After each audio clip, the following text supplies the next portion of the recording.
everybody. I'm just gonna make a 1, 2, 3. There we all are. Happy Canada Day to all my fellow Canadians. I have my red shirt on that we wore today. Oh, and we'll just give everybody. Oh, hello, Mary Lynn. I said good. I was hoping we'd have at least one admin.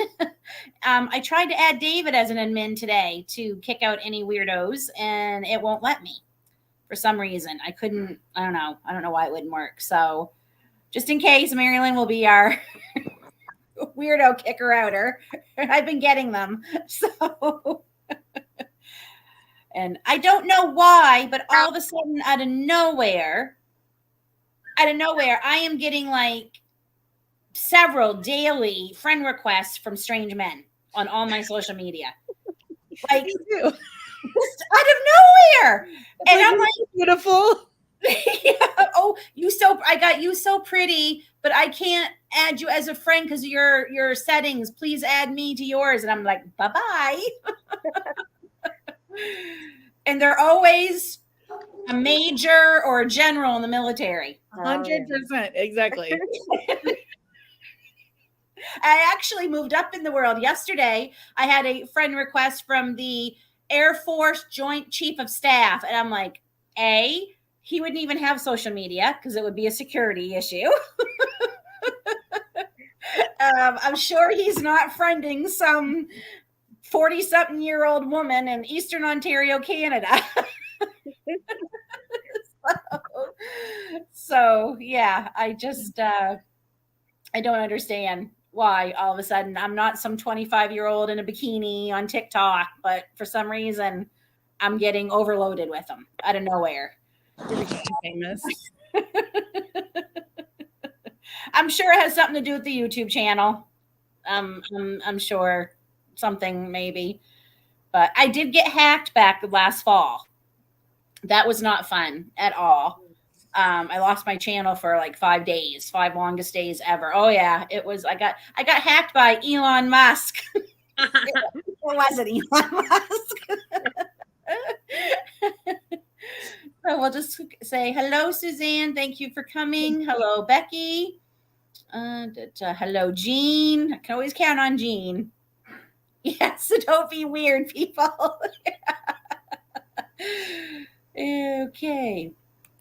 So I'll give everybody just a couple more minutes before we get into it, a whole bunch, because usually it takes people a few minutes. And I'm hoping 8 o'clock is a good time, because I know this time of year, everyone's usually outside and finishing. But here we are literally like insanely hot.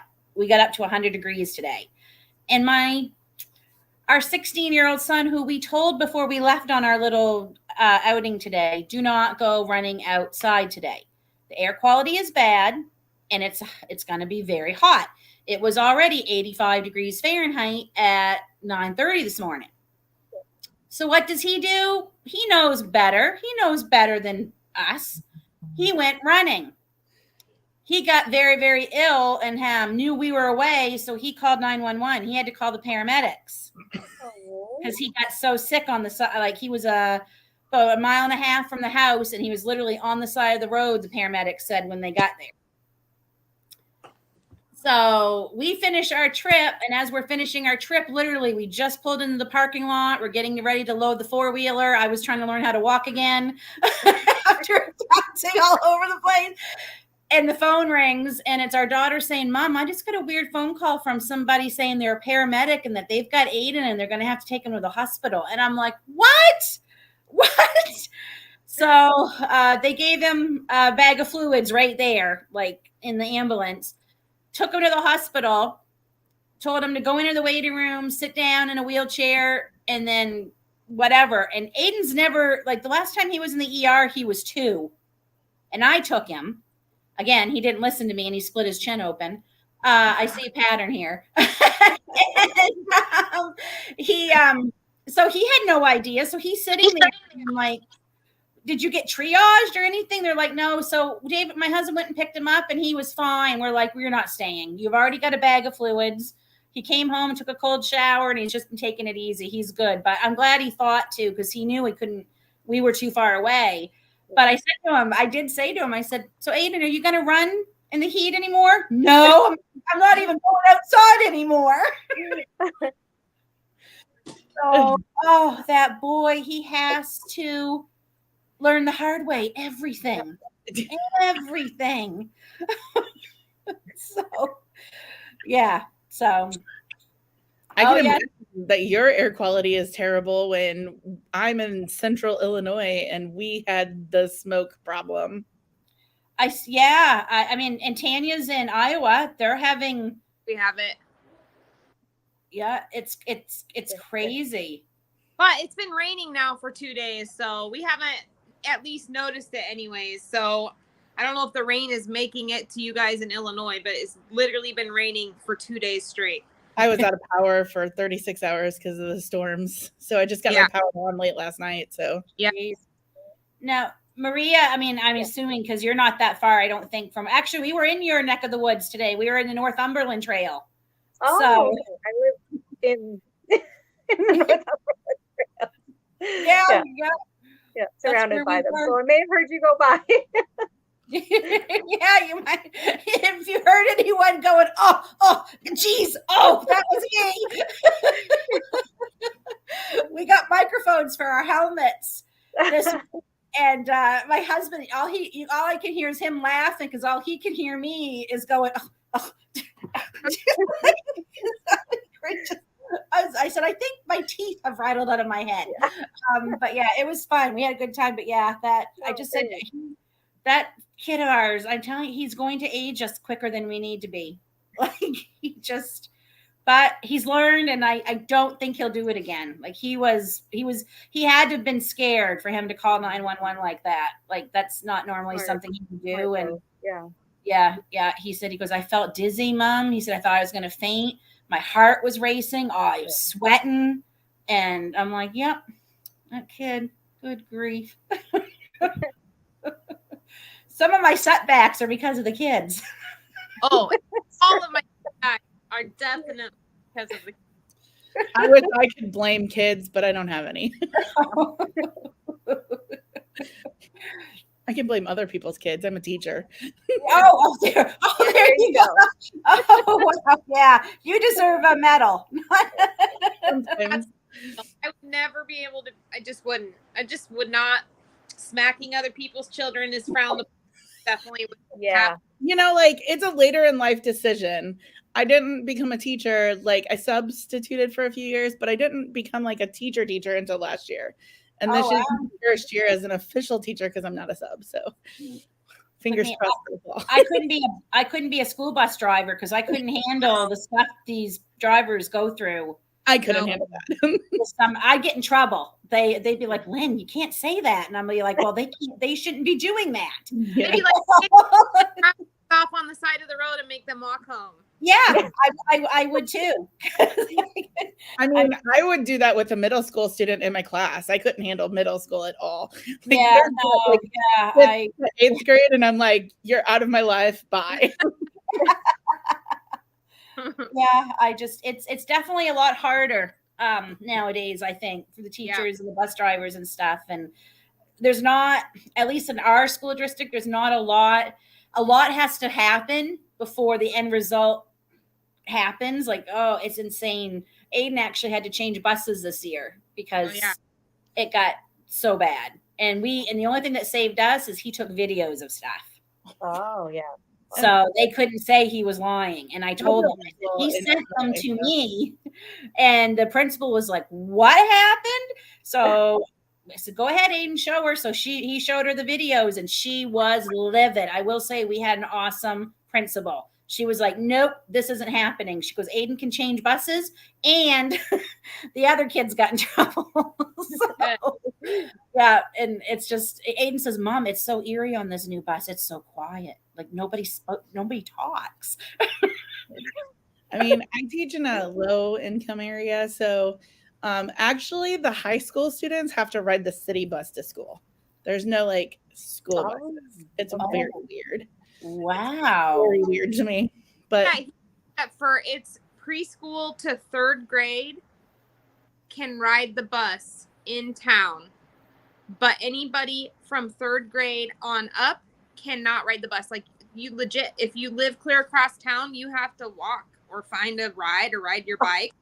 But anybody in any age can ride the bus because they don't have enough bus drivers to pick everybody up that like lives in town. Oh, we don't have enough drivers either. We had, I think it was like 6 routes that were permanently canceled every day all school year because they didn't have drivers for those routes this year. Yeah, we have. Now in the town or the city that I teach in, they do buses for anybody that lives more than 1.5 miles, I think. It might be 2 miles away from the school. But in the town that I live in, if you live in the town and you go to the elementary school, you don't get a bus unless you live across the highway.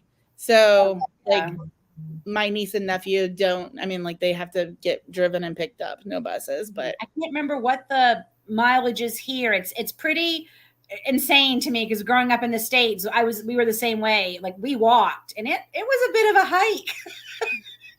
Walking to school. It really was. Both ways. Barefoot in the snow. There was snow year round. Yeah. But yeah, it shocks me to think because they don't anymore. They've changed it so the same distance kids are taking the bus now because I'm like, hey, we had to walk it. But here it's crazy that they're barely 3 houses apart before the next bus stop. And I'm like, the older kids could walk to help with the bus stops. Like they could walk, some of them and have the one meeting place. Like it's crazy. Like they just seem to get going and they stop and pick up the next kid. And I'm like, why can't they walk? It's like right there. Right. So yeah, we're on a really busy road. That's what drives me crazy is how they just, I watched my kids almost get hit by a lady who flew right through the stop sign. The bus driver was blowing the horn. I was screaming. And if it wasn't for the fact that Grace is so OCD, she has to look both ways 3 times. And she was still in the process of doing it when it happened. Because if she had gone when the bus driver was going like this, waving them, they would have got hit. I was shaking for a half hour afterwards because it was that close. I've been scenario so many times because my kids, when they rode the bus, also would be out on the busy highway. And like, what would I do if that happened? And I would go to jail. I would be in prison. Like, why are you going so fast that you're hurting children at a school bus? Like, you have to stop. Like, people are we were in the city the other day for a baseball tournament, and it was like this really nice, like part of the city, like wealthy people, and there were probably 100 geese crossing this really busy intersection. And it was a Sunday evening. So I'm sure that there's not usually hundreds of people leaving baseball tournaments at that time of day, Anyways, these geese are like crossing this intersection, this lit up intersection. And everybody stops for them except for this one car, bunch of teenage kids in it, come rolling through, honking their horn, telling them to get the F out of the way. Like, come on, why can't you do? It took less than 5 minutes. Just let the geese cross. Why do you have to be bad?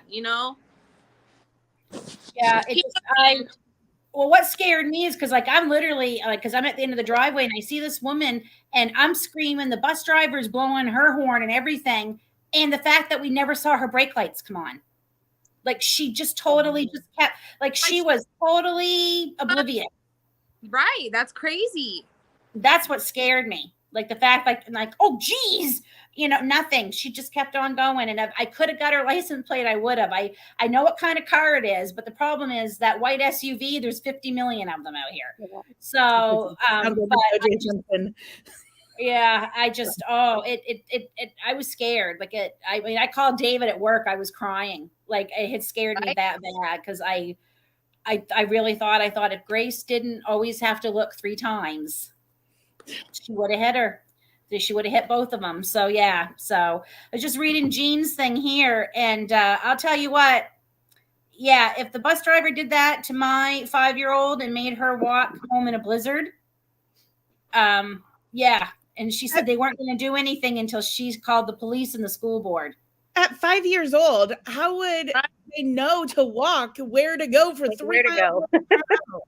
And at that age, you have to, most places have rules where they got to be dropped off at their driveway or their bus stop. They have to be because anything could happen.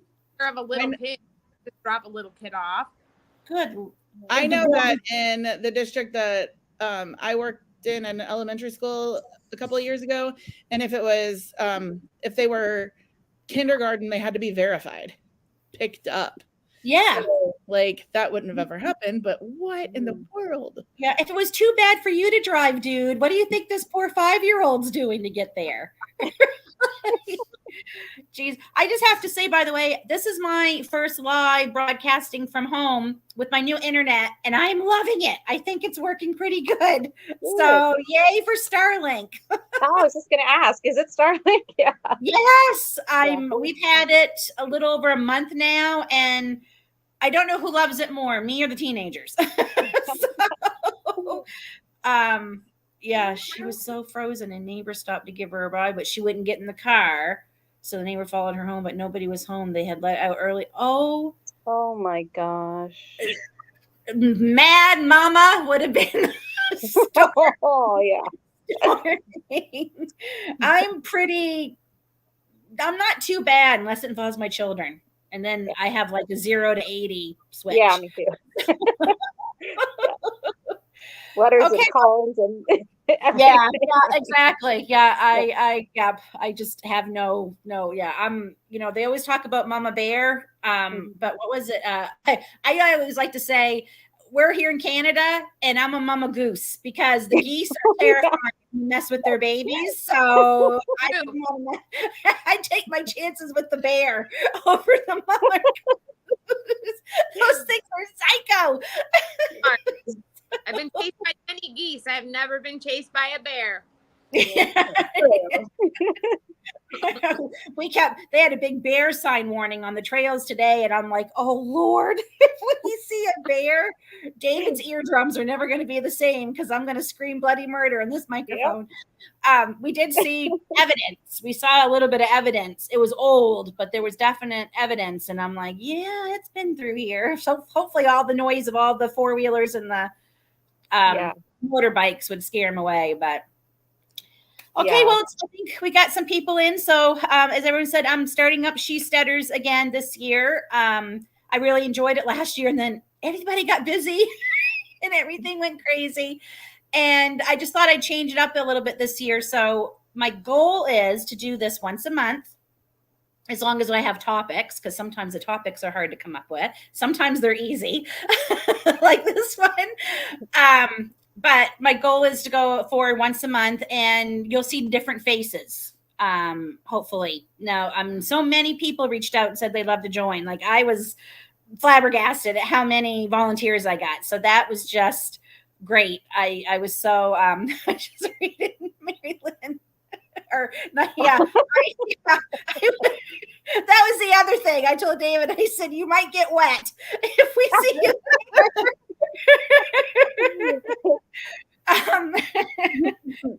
But yeah, so tonight's topic, like I said, it's going to be about facing setbacks and how we basically bounce back from them and cope with them. But before we start, I'm going to have each of my ladies, because 2 of them are definitely new to you all, with me anyway. So we're going to go ahead with Laura, and we're just going to let you, if you could just introduce yourself a little bit, maybe a little bit about what kind of homestead you have or what you do, if you have a garden, whatever, and then we'll just go to Maria, and then we'll go to Tanya. Hi, I'm Laura. My channel is Ash a la carte, and I mostly like cooking and stuff. I love canning. I do have a garden. This year, it's one of my setbacks. I've previously had a really good garden, and this year not so much. But I live in a town. I don't have acreage or anything, and I basically like gardening and canning. And I really want chickens, but that is also another one of my setbacks. So I look forward to learning and sharing it. Whatever I can.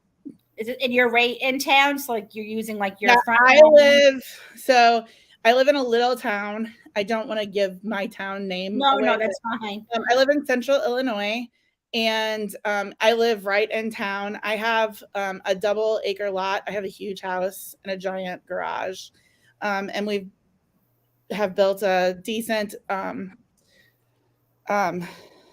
I can't even think of the word, but a decent sized garden. It's I have raised beds and non-raised beds. But this year I have had nothing but problems. So, but I love canning things. So if I don't grow it, I will buy, like, if there's stuff on sale, and can it just so that I have my own stuff. But Yep. I really No, but you're the perfect example. Like I talk about sometimes in my videos, you don't have to be living on acreage. No, and I don't have a family.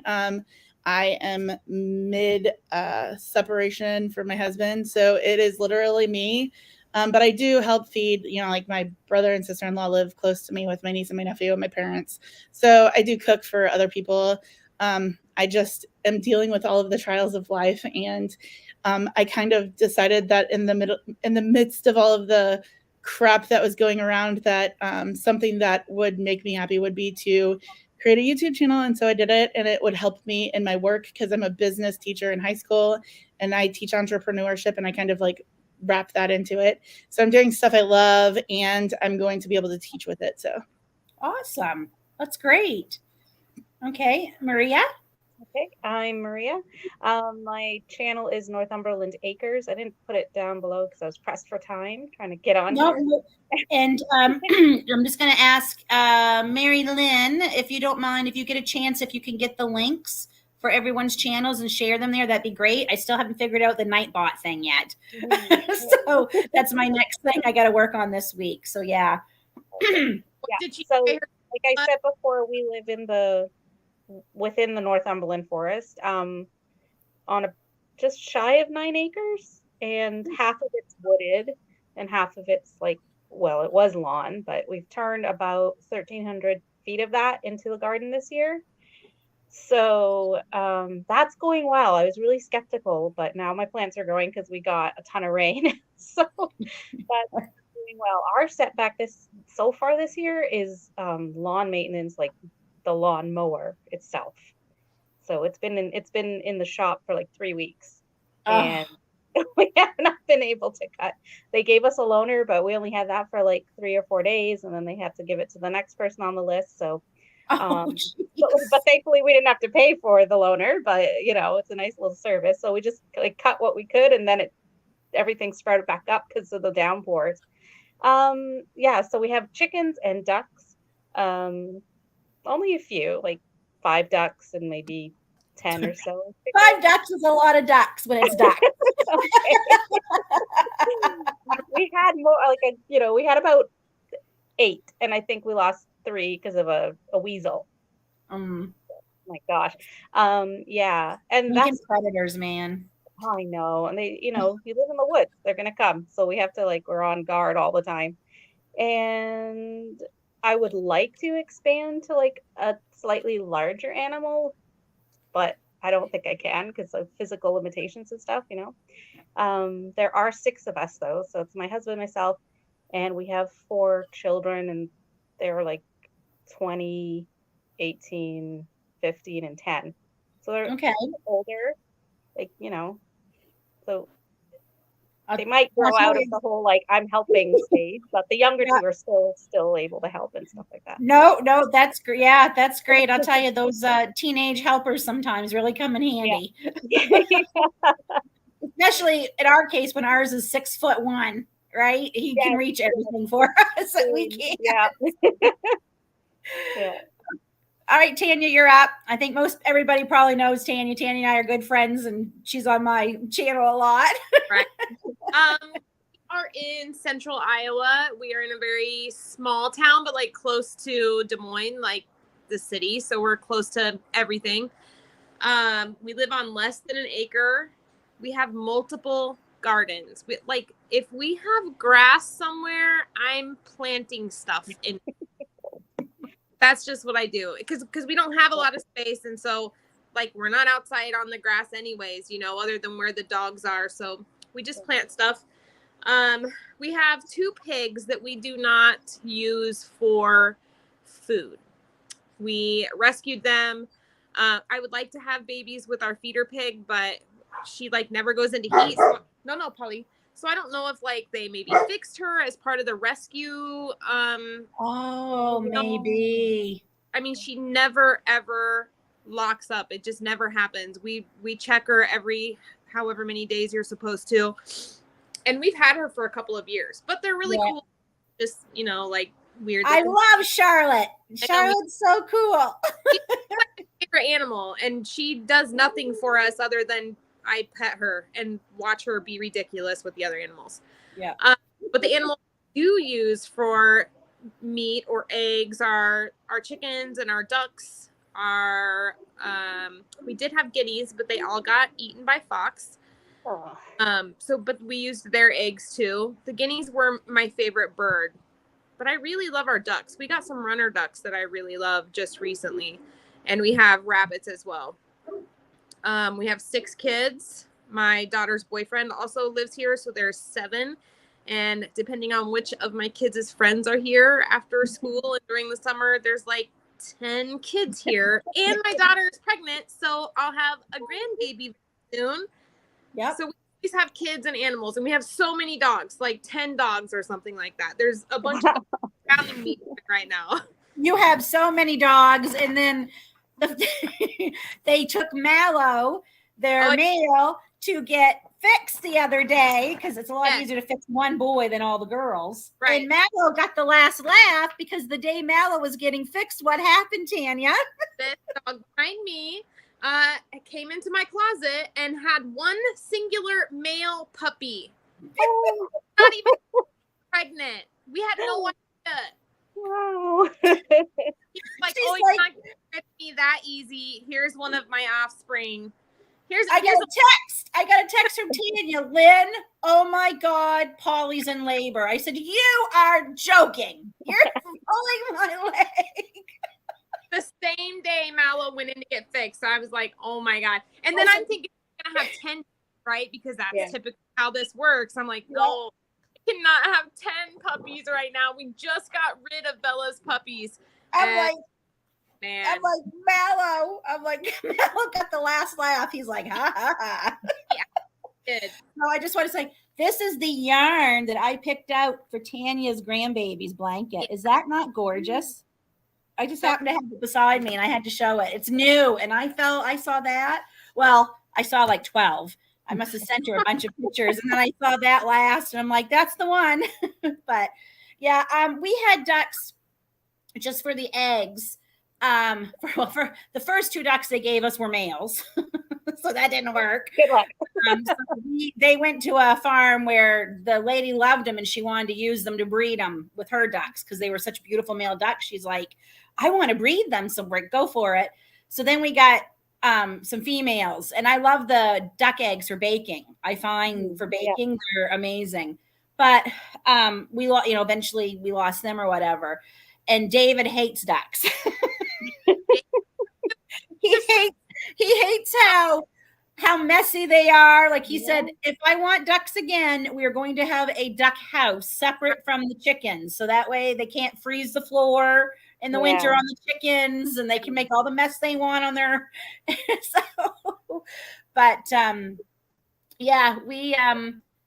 We'd like to move up to the larger animals too, but until we move and are out of here, that's not going to happen. We have a couple of neighbors who'd be the first to be Karens and call the city and say, hey, I think they're raising a cow. Right. Because technically we have to have, I think it's 7 acres for anything bigger than birds, I think is the rule. I'm not even sure anymore because I'm kind of like, it's my house. I pay taxes. So, but we do have meat birds right now. And 4 of them are going to go to freezer camp probably tomorrow. So. Oh, yeah. Why? Like they're ready or they're just being bad? They're ready. Like 2 for sure seem to be having a hard time walking.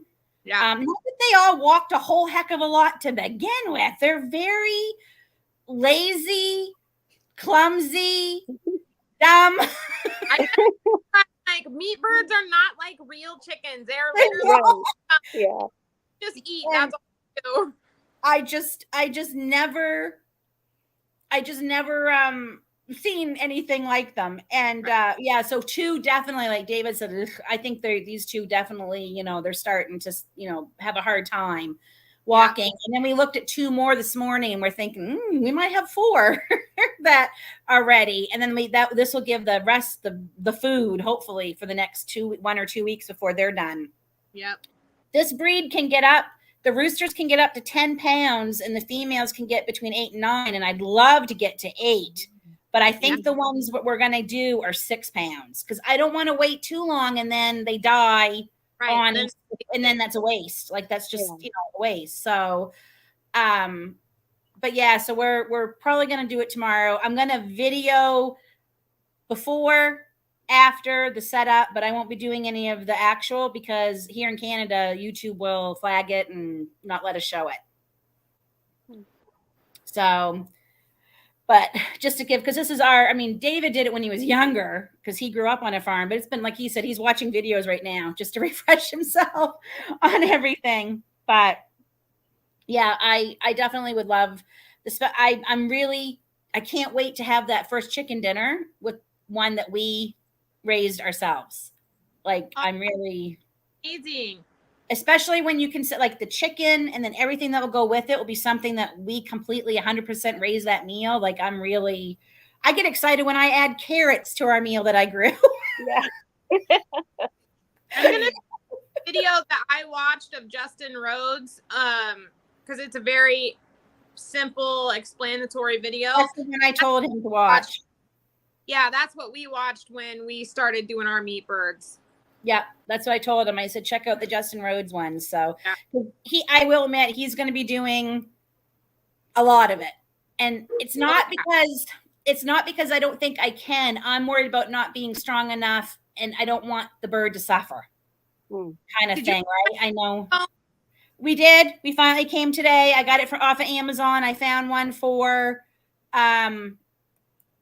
actually one of my friends sent me a link, said, hey, I found one for like $28 and it says it can get there tomorrow for you. And I'm like, well, that's better than the $76 in August that we were finding. So yeah, it came today and it's perfect. It's what we need. So, and we're going to only be doing a couple at a time. I don't think we need like 10 cones. So, and we did cross all of our meat birds at the same day.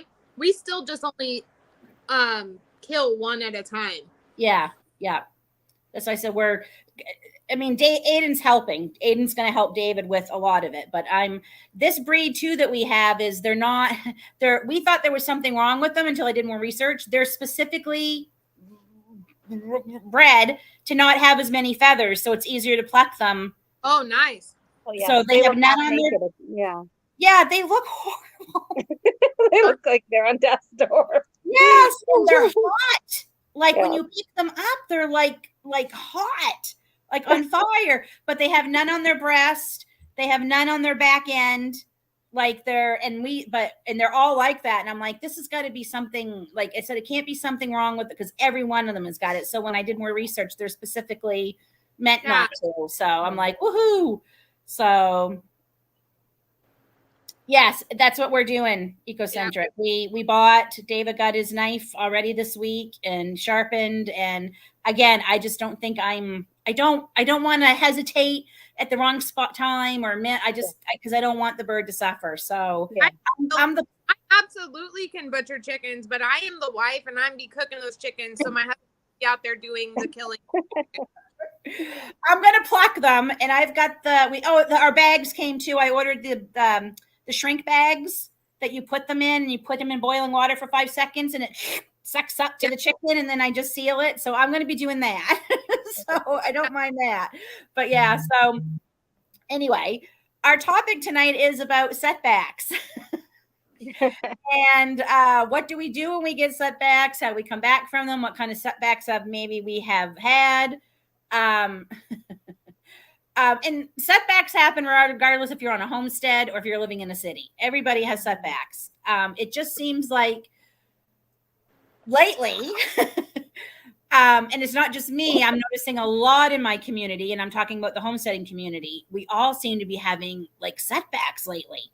Like it's just like in March and April, I was already feeling burnt out. And I'm like, this is very weird. I've never felt this tired, this burnt out this soon. Like this is August, September feeling. This is not just at the start of the season feeling. What is going on? So I'll go to you first, Laura. I know that you've been experiencing some setbacks and you've had to change some plans. So and you can share as much as you want, as little as you want. It's totally up to you. So we'll just start with you and maybe what some of the setbacks you've been experiencing so far. So I have a bad back, and I have had lots of issues with that. But a couple of weeks ago, I injured my back. So I am like out of everything right now. I can't do anything. And that kind of set me back with my garden because I was dealing with my emotions last fall and I didn't deal with my garden. And so it got it was like way freezing. And then it went from below freezing to like so hot that I couldn't plant my garden anyways. And then it finally got cool enough so that I started cleaning up my garden so that I could actually plant it because I did nothing last fall. And then I threw my back out. So I couldn't clean up my garden. So I had to get assistance. And I have a friend that came over and helped me with part of it and get some of the plants in the ground that I had gone and bought to put in. So I did finally get my garden planted this week. Oh, good. And I should have been planted mid-May. But what zone are you? Sorry to interrupt you, but what zone are you? You'll be fine. You'll be fine. Yeah, I'll be able to get stuff. And the rest of the garden that I didn't get cleaned out, I'm hoping that I can, like when I recover, get that cleaned out and plant for a fall garden, which I've never done. So that might just love fall gardening. Yeah. I'm doing fall gardening for the first time this year too. I've never had space to do it because, like here I can have my vegetables growing until October and sometimes November. So, but it's a little like disheartening when you've spent money and you've spent time and you just can't do anything. And it was very frustrating. But I'm getting there. No. And I'll tell you, I shouldn't say I've never had a fall garden. I've had a fall garden I've never planned. Just because time has gotten away and I'm like, oh shoot, I forgot to get them. Oh, they're okay. But this year I'm specifically planning. Yeah. I'm hoping. I'm hoping to grow some greens and stuff that I don't normally grow because it's too hot to like once you plant it goes too hot. So I'm hoping that I can get some like salads and spinach and kale. So and what's great about them too is the pests that normally go after those things in the warmer months, you won't have them. Yeah. That's the bugs, man. Why do we gotta have them? I don't know. So yeah. My major things were my garden was super delayed. I mean, planting it like almost into July is really late, but it should be okay. I should still get some stuff out of it. Yeah. And then my back throwing out. I mean, I've literally been sleeping on my couch downstairs because I don't want to walk upstairs with my back. My leg is too weak most of the time for me to be able to do that. So I haven't been able to do any of this stuff. I have canning that I need to do, and I have keeping up my house. Moving. You have to back to function. Yep. Yeah. It's like I don't want to like get all biblical or anything, but like I feel like God stopped me for a reason. So, I'm gonna go with whatever it is. I gotta trust that He knows what's going on. So sometimes, as I said, I wish I didn't have to get hit upside the head with a hammer to hear Him. 100% accurate. Yeah. So and I think for me, because I'm just so stubborn, and I'm the first to admit it, but I get so frustrated with the physical limitations because you get so mad because it's like, I got to be doing this, but darn it, the body just won't, I can't. And I finally came to a point where you need to listen to your body, because if you don't, it'll just get worse. And then you really are set back, as hard as that is to hear. I know. My mom has been helping me a lot. Like my mom is an angel. And I don't have any, nobody's living with me now. So like, I don't have anybody. And my mom and my friend are like, and my brother has helped me a lot too, because with my generator, with my power going out. But my mom is amazing, and she does everything that she can for me. And it's funny that I'm dependent on my mother. I'm in my 40s. My mom is amazing. Thank you, Mama. I mean, my mom things. Mom, moms are amazing. So, and no matter how old you get, you always need them. Yep.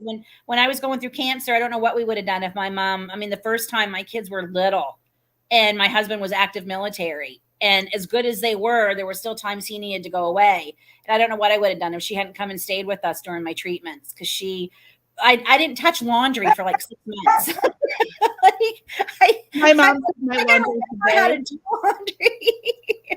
So, Maria, have you had any setbacks this season? This season, mainly the lawnmower. So that had to go in, and I think it was a 2-week waiting list, and it had already been like a month since we were able to cut the lawn. So and then so we just sent it off. I think it's ready. We're gonna get it back probably Monday or Tuesday. Oh, good.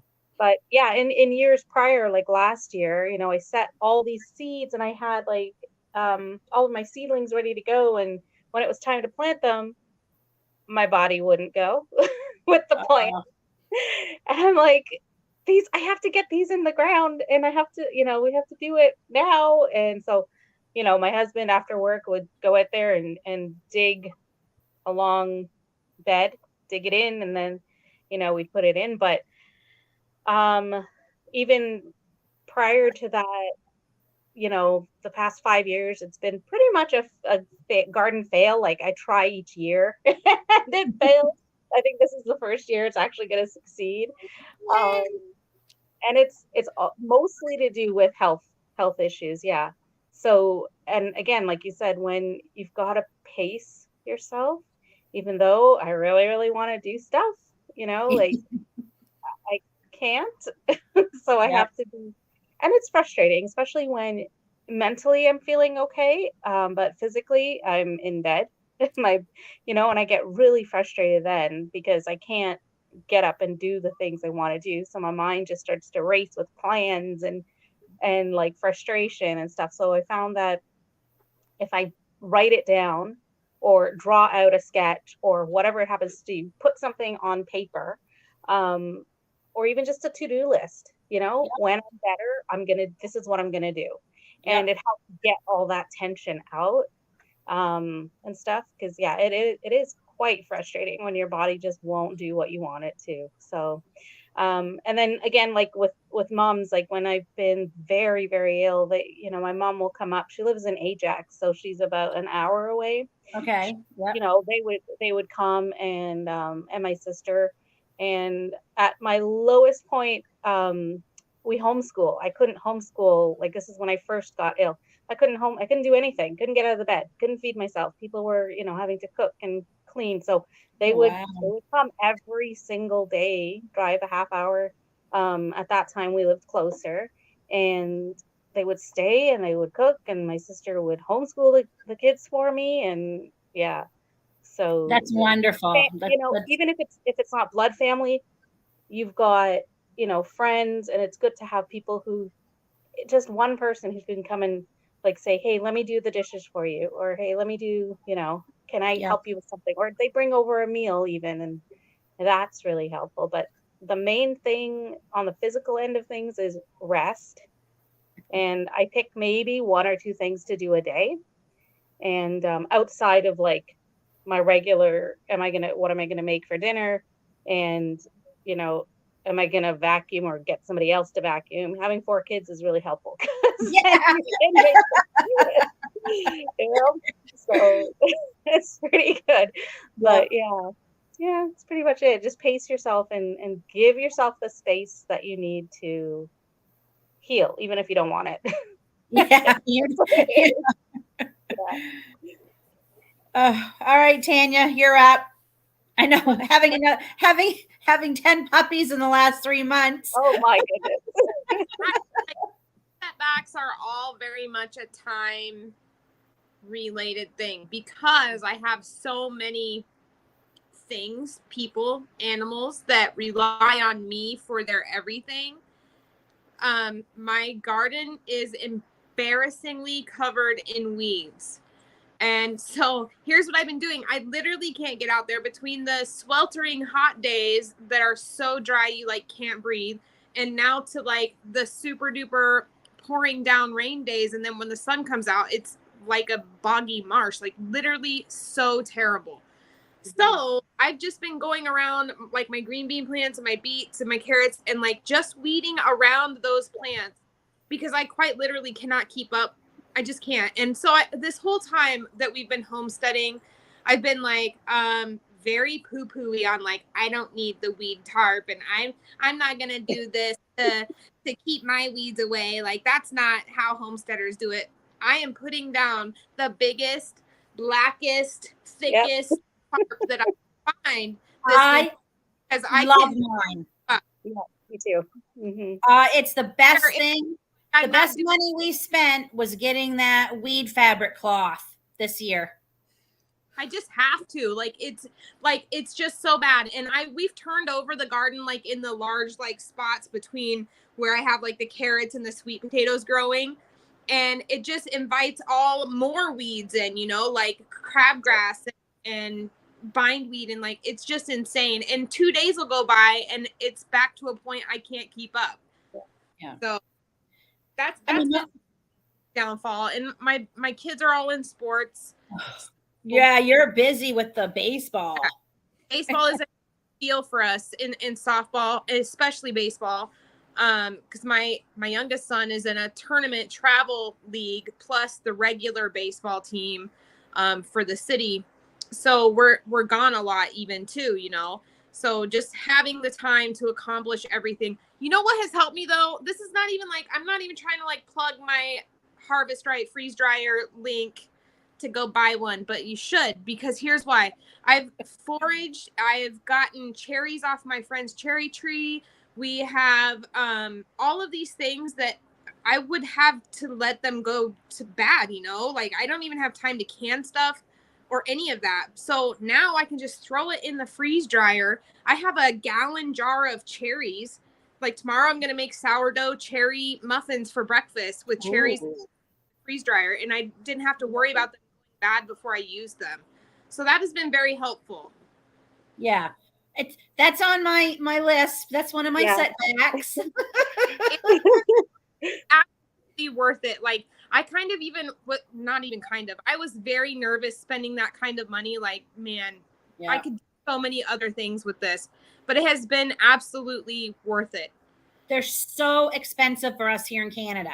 Yeah. They're just under 5,000 Canadian dollars for us. Like they're like 4,600 and something. So it's you know, I mean, 3,000 is a lot, but then you add another. So I want one. I mean, if we win any money in the lottery, a freeze dryer is at the top of my list.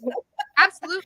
All of my herbs and stuff that we've got, I throw them in the freeze dryer. So then when I'm ready to do whatever I'm doing with them, they're there, they're good, and I don't have to worry about them. I mean, definitely. I mean, and I know Jessica from Three Rivers, because I think Three Rivers Homestead, that's the first person I ever saw with the freeze dryer, I think. And that's what she's been finding, where they've been busy just putting it in the freeze dryer. And she said she's doing a lot more this year and putting it in Mylar bags instead of jars, because she said she didn't use it up as quick as she thought she would. But I mean, for me, a freeze dryer, I'm also thinking long term, when we get to 70 and 80, and I might not be able to garden as much, but I want to still know what I'm eating, that stuff lasts 25, 30 years, right? So I could be, you know, in the next 10 years harvesting for future, you know, meals and things. So I'm thinking of that. I mean, it may sound crazy, but hey, you know, if I can't be growing, you know, 68 tomato plants when I'm 80, I won't need to, because I'll have, you know, when I did it when I was 50. So, you know, but I mean, for us, the main setbacks for us has been weather, which it's so mad to get mad. It's crazy to get mad about, because we can't control it. but I still get frustrated and mad about it because my garden went in a lot later than it usually did. Like my starts were dying because we kept having below 30 Fahrenheit nights in May and June. Like we had 2 killing frost in June this year. Mm-hmm. And I'm like, so I'd have to do the dance. I'd look at the weather. We got to bring all the plants back into the house, kids. Thank God my kids help because I didn't even have as many as last year. But I just have to laugh because last Thursday I was on live with Tracy talking on his live. And at the end of it, this hummingbird showed up and just stared on my window and just stared at me. He's back tonight. That's crazy that you just said that. You see me keep looking out here. There is a bird right outside my window on my fence, just like staring.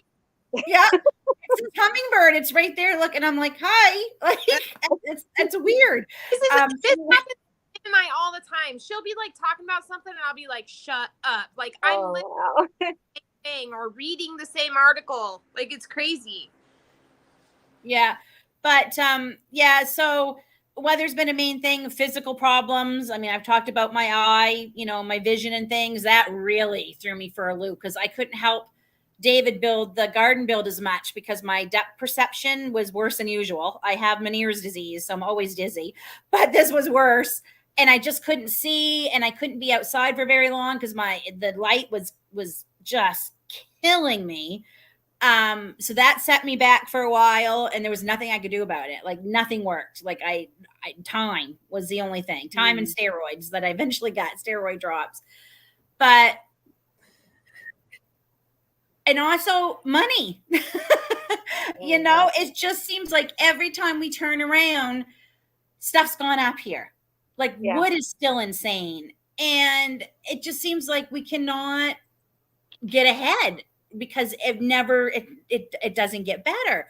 And I'm to the point where I'm really tired of spending money on infrastructure for the homestead, as in garden or animals or whatever. We've got things that need to be done in the house, in our deck that need to be done. And we've been putting them off because everything's been going to, what's going to feed us and the animals and stuff. And I've started to feel resentment and I'm like, I don't want to get there because the whole point of this lifestyle, is to not only enjoy it, but to do, to help feed us and lower our grocery bill and know what we're eating and stuff. And I'm like, I don't like this feeling. I'm starting to resent everything. And that's not, I've never felt that before about this. And I think that's one of the things I've been having a hard time dealing with and being so tired already so soon. I've never felt burnt out in spring. Ever. Usually you're so full of energy, and like I came home from the Homesteaders conference there in May and I was gearing to go. Like I'm like, woohoo, I got my juices back. I'm ready to go. And then the weather just went. True too. I was gardening and Lynn was talking about it was like below freezing that night. So she wasn't able to harden her stuff off. Yeah. It took forever to harden stuff off because I couldn't leave anything out overnight. We had to keep bringing it out. About it though too. I'll be like, I guess we'll see if it freezes and dies or not. Like, because I'm not gonna go out and get it. Yeah. Well then, so I mean, there's been that. We've had chickens die suddenly for no reason. We had a chicken die today. One of our new Buff Orpingtons, egg layer. Have no idea. I went into the coop to give them cold water because we do that several times a day with this hot weather and the smoky weather too. Yeah. And they were all out there this morning, all 4 of them, fine. And I turned and I went, oh, because it was a little shocking because she was like on her back, legs in the air, obviously dead, like she was dead. And David was picking up Aiden from the hospital. So I had to get the shovel to take her out of there because I didn't want the other chickens like whatever. And I needed David to get a better look at her. And I thought a predator had gotten her, but David doesn't think so. And I almost wish, I know this sounds crazy, but I wish it had been a predator because then I would know. The not knowing when she died, I don't like, and now I'm nervous. Like we've had chickens a long time, knock on wood. We'd never lost any like this. I don't know if it's the breeds. I don't know I don't know. I just don't know what's going on. Well, and your chickens that you have right now had kind of a crappy start to begin with. Lynn, that video you sent me of them, you and David were outside maybe getting their coop ready or whatever.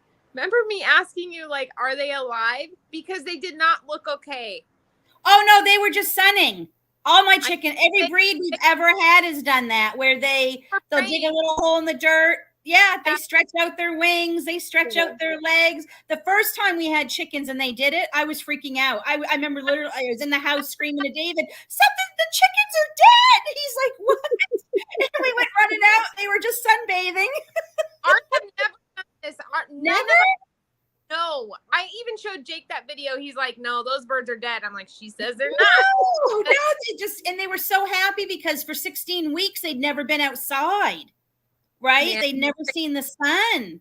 So they were like, the very first day, they were like, woo, dude, like this is like, they were just, and then they discovered the dirt bath and they'll lay in that and stretch out. And no, all my chickens have ever done that. But that's crazy. I will say, like David did say just a couple of days ago, and we think this is the one, like it's hard to tell till he goes to put him in tonight. But he said there was one chicken who seemed a lot smaller and a lot lighter than the other three. So we're wondering if there was something wrong the whole time. I don't know. We've had them a few weeks. They seemed fine. But yeah, so we had, so animals dying is definitely a setback. We've lost 4 chickens total this year. Prices of things. So we feed our chickens organic feed because it's just something we want to do. We want to know we're eating organic eggs and eventually organic meat. And our feed doubled. We went from 20 something to $42 a bag. Oh my gosh. Wow. That's like $9 for a bag. And it's like, we've checked everywhere. Like, I mean, I will say I have a line on a place.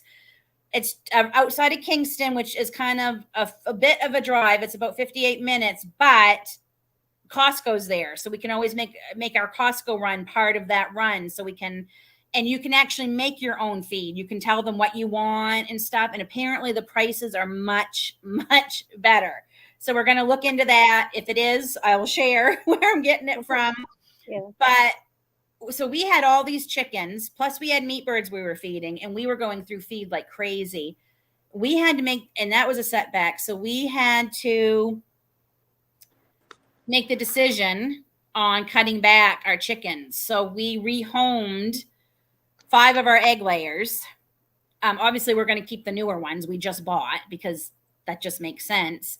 And I hated doing it, but we had to. We couldn't keep affording, the whole, like I said to David, it's the whole point of having these too is to help us with cost, and it's costing us more. And I hated it. Like we talked about it for days and days, and we ended up buying another bag of $42 feed. And I'm like, okay, I know he's just waiting for me to say, okay.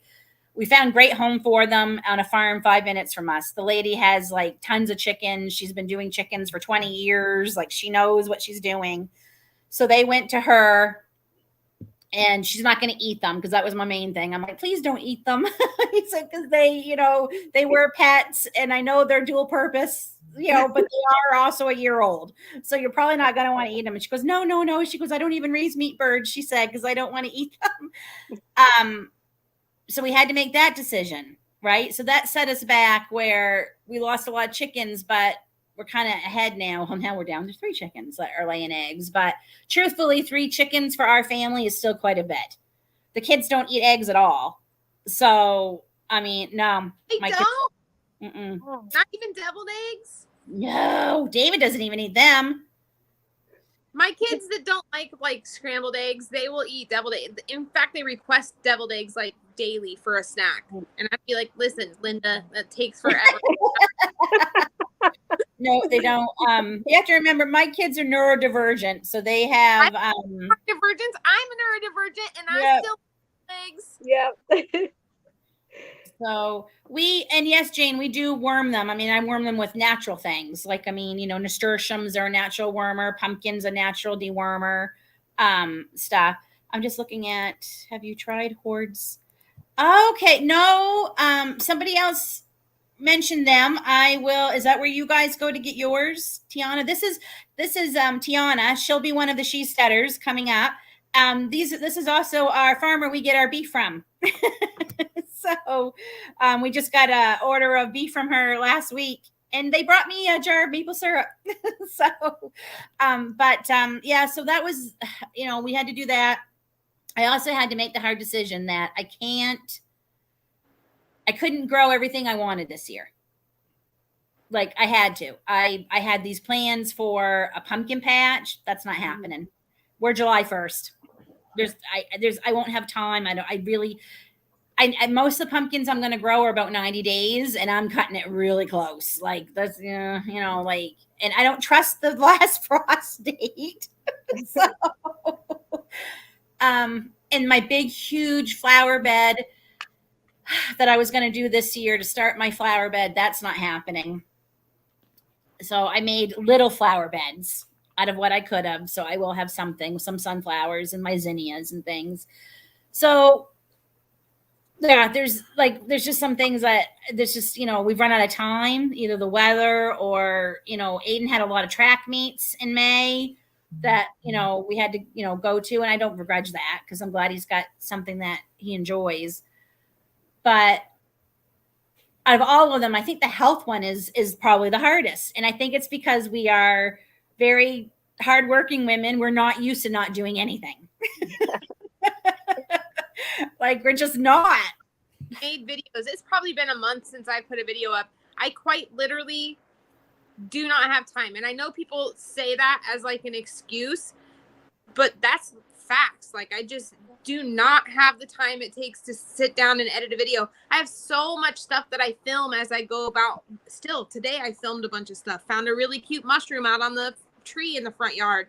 Like I have tons of content. I just cannot sit and make it happen until baseball's like over.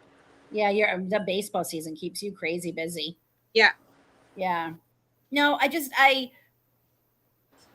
been hard to let these things go. And I think part of it is, and this is my fault, and I know better, but I was comparing myself to other homesteading channels and other homesteaders on Instagram and seeing all they're doing. And I'm like, I should be doing more. I should be doing more. I should be doing more. Who says I should be doing more? Like, right. My husband says all the time, he's like, who is this? Who's telling you we should be doing more? And we all do a lot. Like and those people that we sit back and secretly talk badly about, they pay lots of money to have that work done. Like we're doing it on our own, Yeah. So there's a huge difference. And I will say, anyone who does have the money to pay for to get some of it done, like more power to you. Be paying too. Yeah. I mean, especially if I had someone who could edit videos and things for me. Or someone to clean my house. Like if I was cleaning so I could do the videos, then I mean, either way, I'm good with that. I'm at the season where, we don't have anyone visit anyway, but if anyone were to, I'd be like, this is growing season. This is not housekeeping season. Yeah. Absolutely. There's jars everywhere. There's herbs hanging from my baskets in my windows. There's hydrators running nonstop. Yep, that's how it is. And the kids' dad is here now, so like we did not clean it. We cleaned the kitchen. The girls and I cleaned the kitchen today, and we did one load of laundry. But we have not done anything else productive today because their dad came in from Georgia last night. So, they never see him, So we have not done anything. The house is wrecked right now. It's just so bad. And I'm a lot more okay with that about the house than I used to be. A few years ago, I would have been, but I've learned to. When the house is messy, like I wish I could be okay with it being messy. I get to a point where I'm like, okay, even if we just take 45 minutes to do something, we got to do a few things because it is getting. Right. If you had known me 10 years ago, my kitchen table wouldn't have stuff on it right now, and it does. I can't do anything else that I need to do until the house is clean. Like, but what? Who made that rule for me? Like, why do I have to wait until everything is clean before I go weed the garden or go to the grocery store or whatever I have to do, you know? Like, why did I put that limit on myself? Mm-hmm. And when did that happen? It's always been that way for me. Yeah, I'm actually thinking about making a t-shirt that says that, Marilyn. Oh, that's perfect. Yeah. And Cheryl puts each person and journey is unique to them. And it is. And I think that's something we all need. You know I suffer from it. And I think one of the things is, and Dave and I were talking about this today, and this is probably going to sound harsh, but I think one of the biggest lies we're told as children, and that we continue to tell children, is as long as you can have, and you can be anything you want to be, dream what you want, your dreams can come true, as long as you work hard. You might have to work really hard and it will happen. I don't think that's necessarily true. Presented the rules and you like, I think it's true. I think it's true. As long as the right resources and the right tools and maybe the right support. Because I know that, Lynn, did you watch that documentary I sent you last night? I'd seen it. Like those kids, for example, their last name was Turpin. I believe it was in Michigan.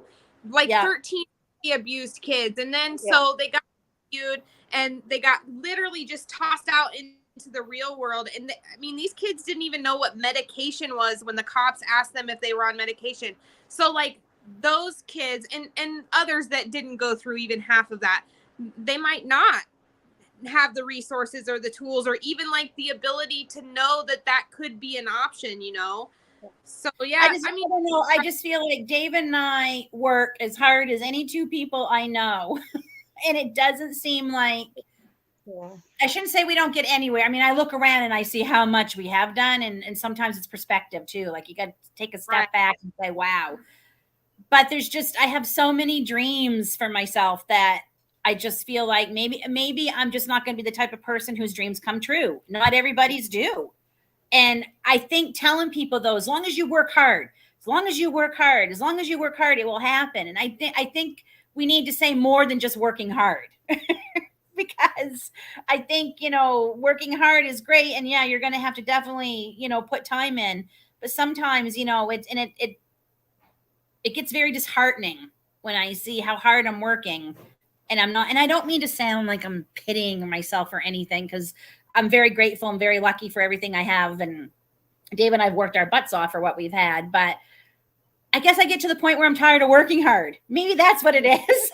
Like, I'm just, I'm just so tired. Because I'm tired.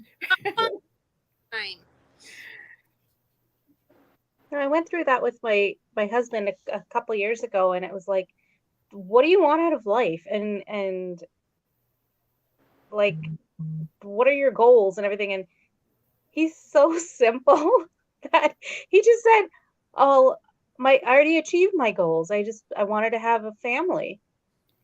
He wanted to get married and have children, and that he accomplished that. And he's like, that was my goal. And I'm like, you don't want anything else? Like, there's nothing else. You don't want this giant garden. You don't want ducks or chickens or pigs or cows. Nope. But he's willing now to help me achieve that. So that's good. My husband would get along great now too. My husband would get along great with you, because I say the same thing to him and he's like, I have it.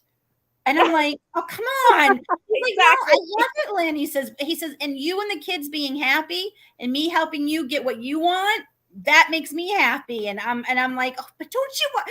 So I always feel bad because he works hard for what I want. Yeah, exactly. He's like, now I want you to work really hard on my dreams too.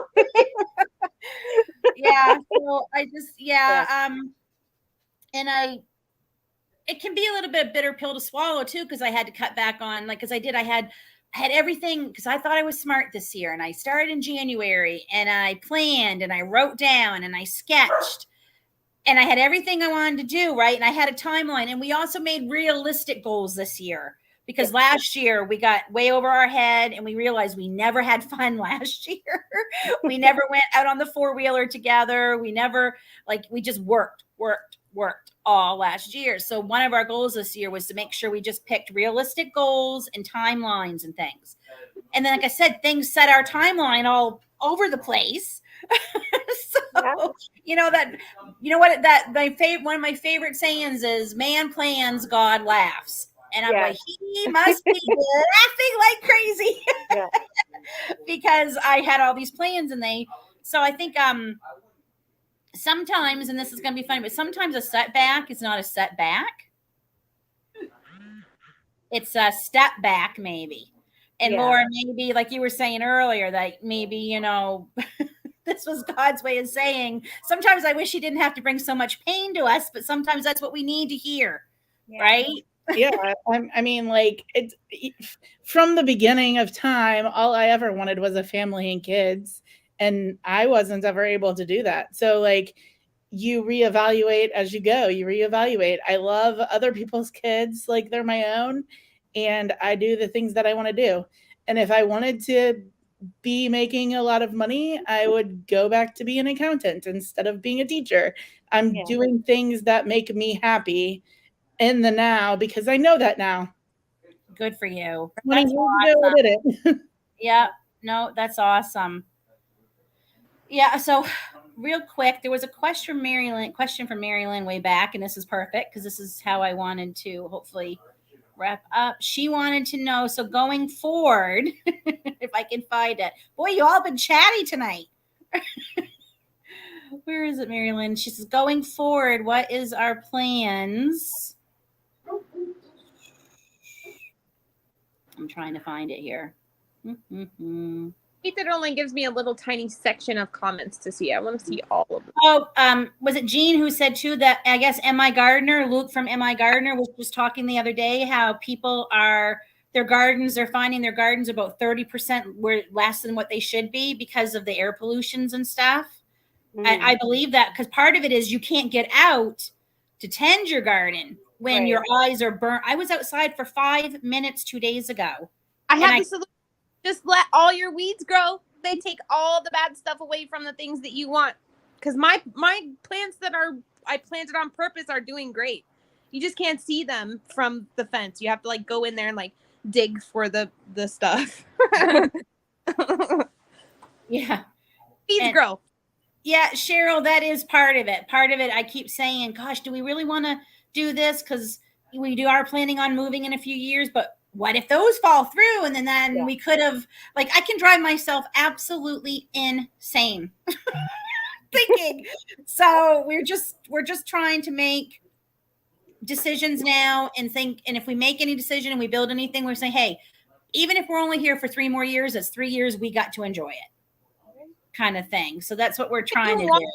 Right?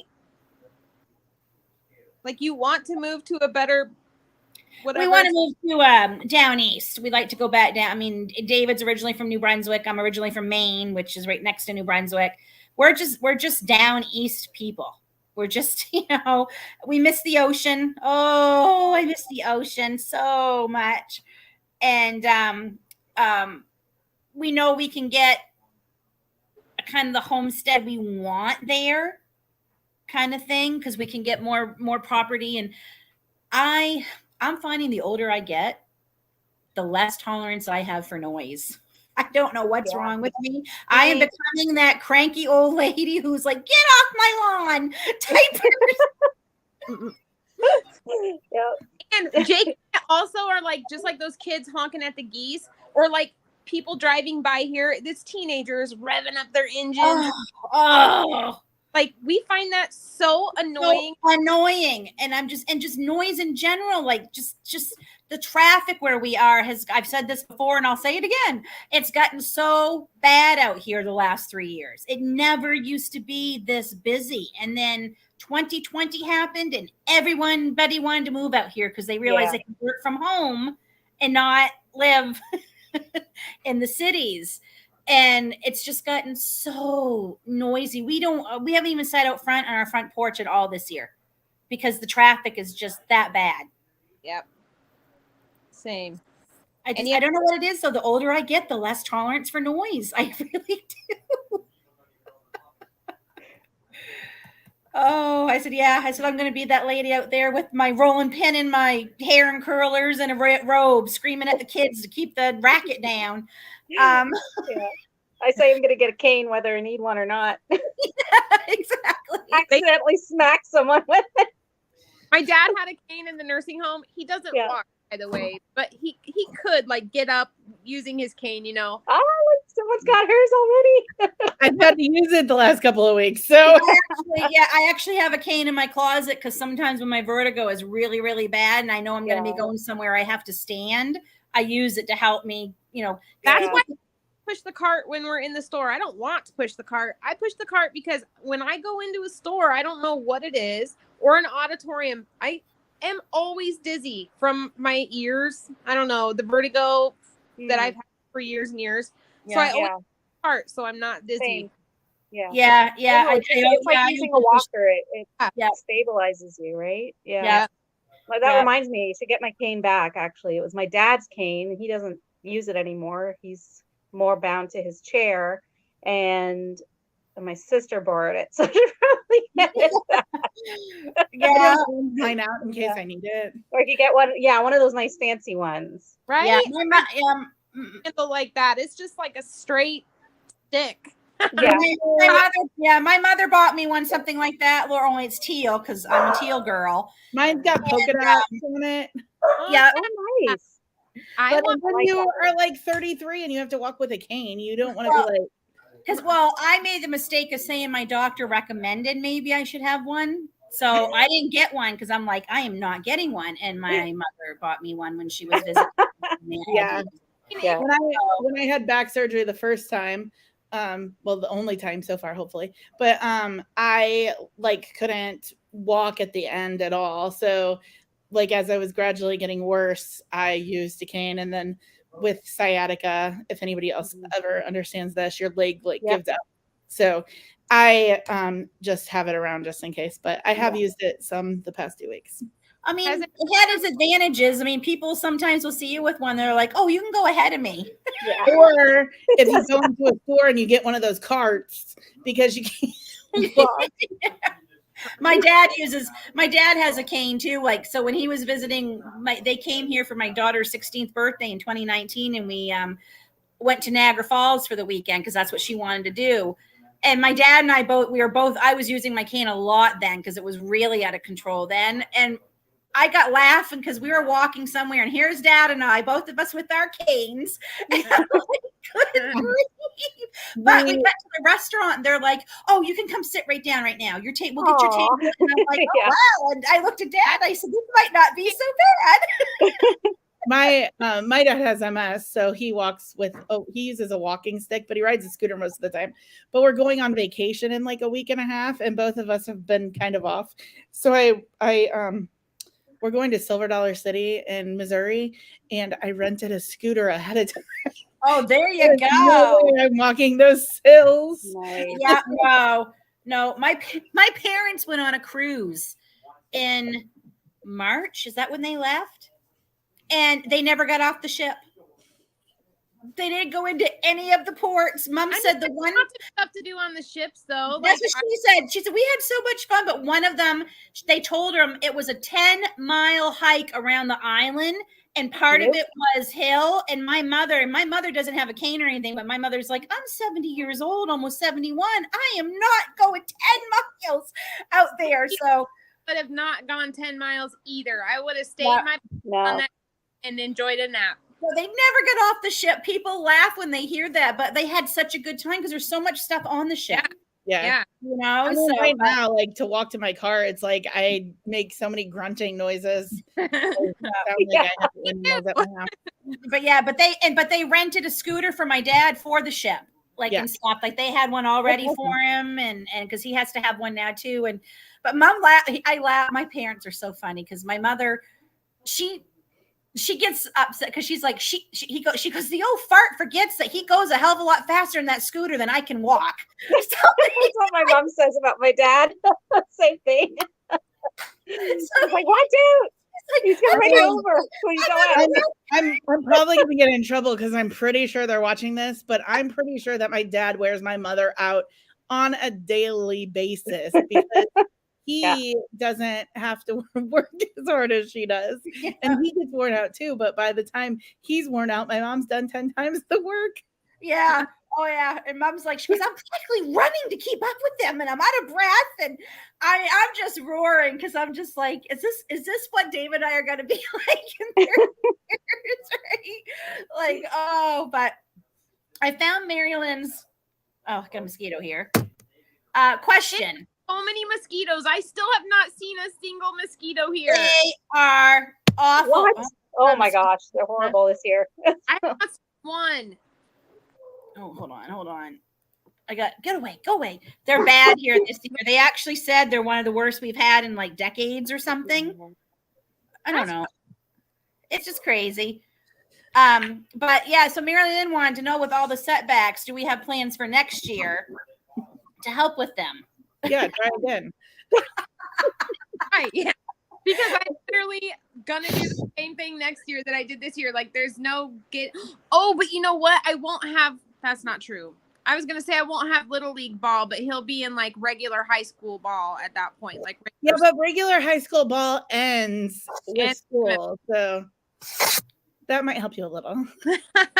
But you know what? When he's in school ball, they can take him to the games. Like, I don't have to do it. Yeah. So I could be like, I'm sorry, I have to weed my garden today. I will watch your next 4,000 games before the time you have another away game.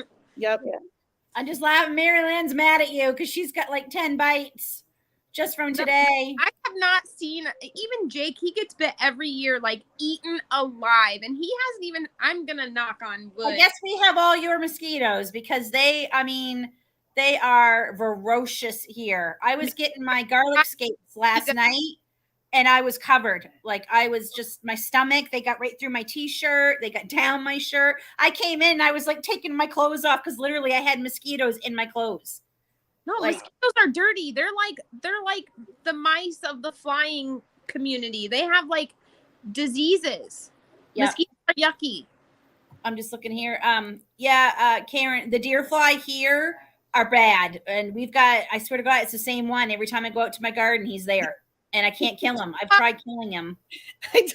I went with my mom shopping the other day and I'm like, I need one of those like gnat things because I have one in my house and I swear there's only one and I can't kill it. So I bought one of those things to hang. But I don't feel like it's been as buggy as normal, but it went really cold and then really hot. So maybe that helped. We did too, but it didn't seem, mosquitoes can live through a nuclear bomb. That's true. Literally. Like, yeah, well, we were in a drought too, and they like water, so I don't have water. Well, I mean, I will say the year we had the drought, I think it was the second year we were living in the house, so 8 years ago, we had no mosquitoes. So we thought, oh, we moved to a great spot, and then they came the next year. I mean, I've seen some mosquitoes, but not very many. But they even go after the dogs. Like, Lily will go out, our little dachshund, and I'm out there like trying because they're late. And I know that's why she's digging at herself because she doesn't have dry skin or anything. I think it's bug bites. So, but yeah, I was gonna say I pretty much am probably. I will say I am changing some things next year. So because I couldn't get the flower bed done this year, we're prepping it for next year. You can even seeds now, Lynn. Not right now, but like right before it gets cold, because those seeds know when it's time to come up and when it's not. So, I mean, they'll at least be there where you want them to be when spring happens, and then you don't have to harden them off. You don't have to start them inside, and then they're already there and done. Yeah, I was gonna, like, it was gonna be like zinnias and sunflowers and nasturtiums and butterflies. Like, I still have all my seeds because I didn't do anything with them because I couldn't. Oh, no, I should say I did plant some, but I still have a lot. I tossed mine all out. I'm the worst gardener. But you always have lots of food, so it must work. I say the same thing too all the time. Like, I'm no expert. Like, I mean, I plant things and I'm like, I don't even know if I'm supposed to plant these together, but I'm doing it. I always read the companion plants and then forget and plant whatever, and then I'm like, crap, I should. Yeah. Everything's a companion plant. Everything goes together. Ever. Oh, but I mean, and I I do plan on doing more of a fall garden because I said, okay, Tanya and I had talked about this last year that we were going to do it this year. And I'm glad I did decide to do it because with our spring and our early and being so bad, like I'm glad I did wait and decide, okay, when I start pulling all the garlic out of that bed, that's probably going to be carrots in the next couple of weeks. And I know I'm not even going to do broccoli and cauliflower. I was going to do them as a fall. We don't even eat it. I'm the only one who eats that. Nobody else in the house does it. I'm like, why am I worrying about growing a whole bed of broccoli and cauliflower when I am literally the only person in this house who eats it? Yeah, because you like it and you're the one doing the work. So if you want it, grow it. But I can get it from our local gardener who does organic too, and I can just go buy 3 or 4 heads, and that's all I need. So, and I think that's the problem is I fell into that trap of I have to grow everything. I have to grow everything. It doesn't count unless I grow everything. Oh, smack myself upside the head and say, no, it does. Like this way I'm supporting my neighbors too, who are, trying to make a living from this crazy farming. Yeah. I don't have any plans yet. I was thinking maybe ask me in November. I don't know. I was just thinking today I want to have like a flower garden so that big enough that I can have them outside and they look great, but I can occasionally bring some inside, Yes. Just That's for one vase or something. But yeah. Flowers that I do have. Because I bring them in, but I really like I don't know why I care about people looking at my house when they drive by. Like it looks really pretty out there, so I want to keep them outside too. Yeah. I mean, I want them outside because when where I had it planned, it would be where my vegetable garden, it's right beside. So when I go out, I can see them because, to me, like, this may sound corny, but, food feeds our bellies and the flowers feed my soul. Like, I love seeing them grow. They're beautiful. The butterflies and the bumblebees love zinnia. I loved my zinnias last year. I am growing zinnias. Like, it's just a smaller scale of what I had planned, but I'm still growing some. And I think that's what I kind of want to end with is like, even with all the setbacks we've all had and turns and, things we've had to change the plan or whatever, we're still doing something, right? Like we're still like, it may not be what we thought. It may be more than we thought. It may be less than we thought, but we're still doing something. Yeah. And even something is better than nothing. I just have to tell Jake to let the dogs in because the fireworks around us right now are in. Yeah, mine will be starting here in about a half hour. I had to close my window. Yeah, Lily hates them. Puggy could care less. It's not dark enough here yet, so I'm good. Okay. Yeah. I'm central though. Yeah, we used to take Puggy to the fireworks, but we have a neighbor a street over who once summer hits, every weekend and even Wednesdays is a reason for fireworks. I mean, every day is a reason for fireworks. I hate them. Because he starts them at like 10:30 and they'll go sometimes to midnight, 1 a.m. And if it's God. And they 10 minutes, that's it. And it's like all summer long. And my husband says, he goes, how do they afford it? Because they're I don't have kids or pets, so they just make me happy. And that's the day that I went to bed at 9 and then screw you. I'm seeing that my dogs will get over the fence and Bella and Mallow will eat people and it would be very terrible situation. We just got Mallow microchipped, so in the event he ever hops our fence from fireworks, scaring him, then we can at least track him down if he gets caught or whatever. Yeah, Lily last year, we just had her. She only turned a year old, but they did them Labor Day weekend and they did them Thanksgiving weekend and they did them Halloween and they did them at Christmas and New Year's. And she hated it. She just was petrified. Like I said, we used to take Puggy to them. He could care less, but she definitely feels them. But Jean, this is, I learned a long time ago, if it becomes work with no joy, it's hard to do. So if I feel that way, and that's what I've been feeling. Like the feeling resentful of the chickens and how much infrastructure we needed and the cost to feed them.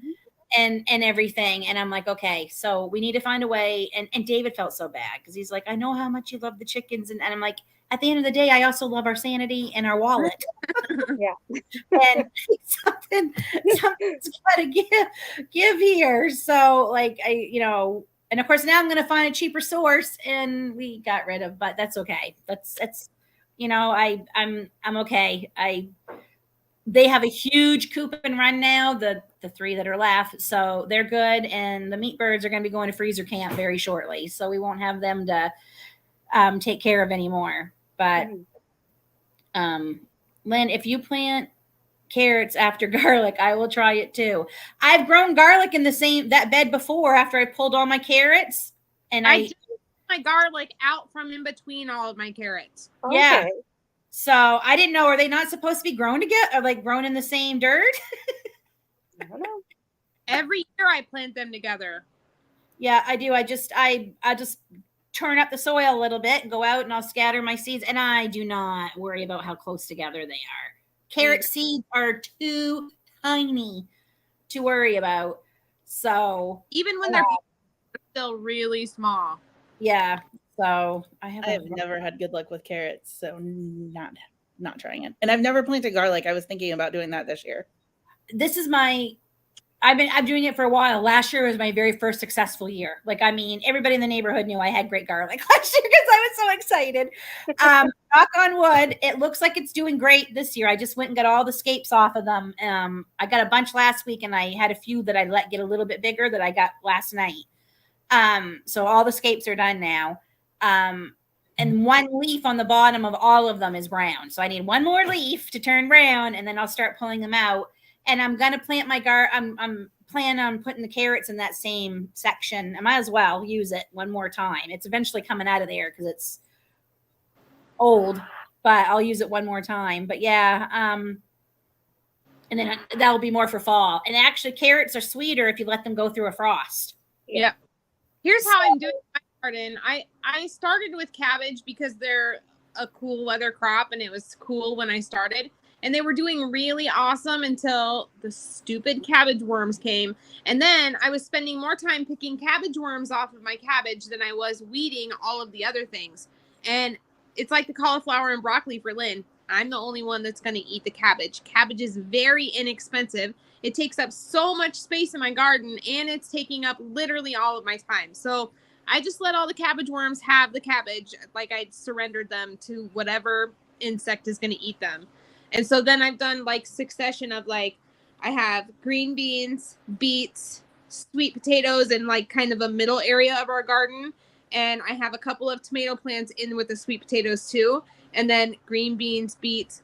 And then up here along the side of my house where I have another garden, I have so many carrots, like so many carrots. But I've had wood chips on this section. I think the key to carrots is soft soil, like loose soil. Yeah, I've always had to buy more from the farmer's market because I've never been able to like harvest enough to like can and put away through the winter and stuff. Which I don't mind doing, but it would be cool if I could grow like enough, too. But underneath our sunflowers, they are shaded like all day long underneath. I'll take a picture and show you, Lynn. Okay. They don't get full sun, and this is the first year that I've had this many carrots. And they're huge. They're just doing awesome. Okay, maybe that's the trick. I have them always in way too much sun. Maybe. Yeah. I'll have to I'll have to think about where I'm gonna. But and I think too, I put a lot of pressure on myself because I have this channel, so I feel like, well, I got to plant everything. But I say in my videos, don't plant things you don't eat. Right? That's what I was saying. I'm gonna green beans and beets and sweet potatoes because we have a huge mound of regular potatoes too, but that's no work. You know what I mean? I didn't even plant potatoes this year. I mean, I had a fairly successful year last year, but again, we still end up buying, even though I had a lot, we still end up buying as the time went on because I don't have the proper space where they can stay stored long enough before they're sprouting and stuff. But our local neighbor, we're surrounded by farmers. We are so lucky here. That would be one of the hard things to leave. He sells potatoes 50-pound bags for $25. Like, why would I grow them when my neighbor literally, like, he's like a 5-minute drive. He's next to where the kids went to school. And I'm helping a young family who is trying to make a living out of farming. And he grows all kinds. And one of the ones he grew last year is a specific one that's made for diabetics. It's low glycemic. Nice. And I'm curious to try that one this year because it's not just for diabetics. It's anyone who doesn't want to have the higher carb or whatever. Yeah. And people raved about him. And so he planted more this year because they were so successful. Is it a red skin potato or is it like a standard looking? I'm trying to think. I'll have to look at his picture that he put up from last year. I think it was red skin.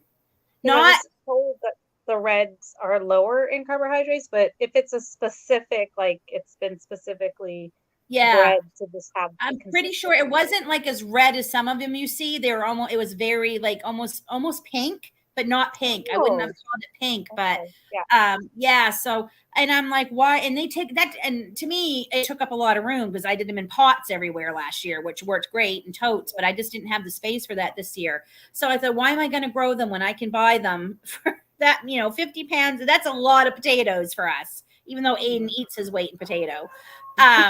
But so I mean, there's just some things that I knew this year that I was going to buy in bulk from farmers.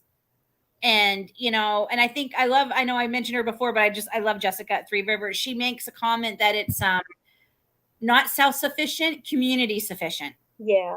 And I agree with that. I think we need to reach out to our community and our farmers markets and things and help support them because they are trying to make a living from it. I'm not trying to make a living. I'm just trying to save money and eat better. I also like knowing that. Selfish. As you're saying that, I'm like, I don't care if they're trying to make a living. Like, so am I. Like, I'm so selfish like that. Nobody's buying my stuff, But I think part of my problem I had too is originally I was going to do the pumpkin patch and we were going to have it all set up on the front lawn and have like a come pick your own. And I'm expecting to get rich, but I was hoping at least it would pay for all the seeds for next year, and just kind of help. And it's fine, because I didn't need 100 pumpkins or whatever was going to come out of it or whatever. Just as decorate. I wanted to sell like bouquets of flowers and I was going to sell, but and that's just not going to happen this year. And I don't expect, like I said, I don't expect to make a fortune out of things. It's just to help. I did sell starts last year and I basically sold enough. It paid for all my seeds last year. Do you seed save at all, Lynn? Oh, yes. I have a problem because I will be like, okay, Lynn, you've already got 3,000 bell pepper seeds, but look at these bell pepper seeds. They're still nice. I saved those. There's this guy, his name's Joseph Lofthouse, and he does landrace gardening. Have you guys heard of landrace gardening? So he gets seeds from literally all over. He collects his own. He buys them like locally within his area because he rings true to this. Like if I buy seeds from somebody in Florida, they're probably not going to have a very good germination or overall productivity rate here because I'm in Iowa and my climate and my zones are way different. Yeah. So anyways, he puts all of his seeds together, stores them in jars. I did this too this year. I have no idea what variety of anything I have out there. And whichever ones grow, whichever ones do the best, those are the ones I'm going to save the seeds from. And basically train your seeds to be acclimated to your ground, your weather, the way you do things, like when your garden's full of weeds because you don't have time to go do anything. like you just build like a genetically stronger, adapted seed for you. You like specifically for you. So that's basically what that makes sense to me. Like that. Yeah, to me, I have a seed saving problem. Like I have so many, and then I'm like, I can't just waste them. But I literally have not bought bell pepper seeds in 8 years. Right. And I still probably have 7 years ago seeds. Because I saved so many. So I just Jane, I just put his name there. It's Jay Grissom Farms, and he's on Facebook. Jane's a subscriber. She doesn't live that far from me. And yes, absolutely. You're welcome to come by and visit. Gosh knows I'm always here for the most part. So, well, thank you. I'm gonna go. We're gonna start wrapping up here. I didn't realize how late it was. I told David it will only be an hour. I always lie. It's never an hour. I don't get the chance to talk to other adult ladies very often. Like I don't, like, you know. So I tend to talk too much because I'm just so happy to have other people. And when it's gardening, chickens, canning, preserving, all that, I can talk all day. Right? Like, I mean, other people don't care about it. So I do. I love canning. I love canning and preserving and stuff. And I will say, I was gonna say, my herb garden was doing great. Like, I've actually started. I'm in my kitchen. I call it my kitchen witch season because I look like I'm one of those because I've got herbs hanging everywhere drying. I never usually have them this early to dry. And I'd seen my mint and my bombs growing like crazy. And I'm like, I'd really like you guys to get really long this year so I can have some nice long batches to hang. I waited too long, and rust fungus invested them and got all of it because there was not enough airflow because I let them get so nice and tall and bushy. So I had to cut them all back a few days ago, and I weighed them because I was that upset. Over a pound of every herb I cut, I had to chuck. That's a lot of herbs. That's kind of hot. Herbs barely weigh anything. A pound. And it was huge. I'm like, I should have cut you days ago, but I wanted you to get even bigger. And look, I paid for it. So I'm just like so frustrated, but it's already starting to come back. I can already see the lemon balm and the lime balm and the mint and all that is starting. The best where you can cut and they just come back. Like they actually come back better usually when you cut them. Yeah. So I was just a little mad at myself because I just let them go too long, and they did. And with all the rain and just no sun, right? Because even when it hasn't rained, we've had no sun because it's been blocked by the smoke. So I didn't even know what it was. I had to look it up. I'm like, what is this all over my plants? And it's something called, it's a big long name, but eventually it's just rust fungus, and it looks like rust all over the leaves. And I couldn't even give them to the chickens because I'm like, I don't know if they're safe to give to even the chickens with the fungus on them. So I had to torch them, so just throw them all away. So that was like, I was like, like taking them away. I'm like, all those herbs. But my dehydrator has been going nonstop because I did strawberries. I'm doing garlic scapes. I definitely need another dehydrator. I definitely am getting another one in a couple of weeks. I definitely am. So maybe I'll buy up any seeds I see for in the next few weeks. Yeah, when the seeds start going on sale soon, I like to. That's how I got in trouble because my gardener last year put all his seeds to $1 a package, and I wasn't going to grow tomatoes this year.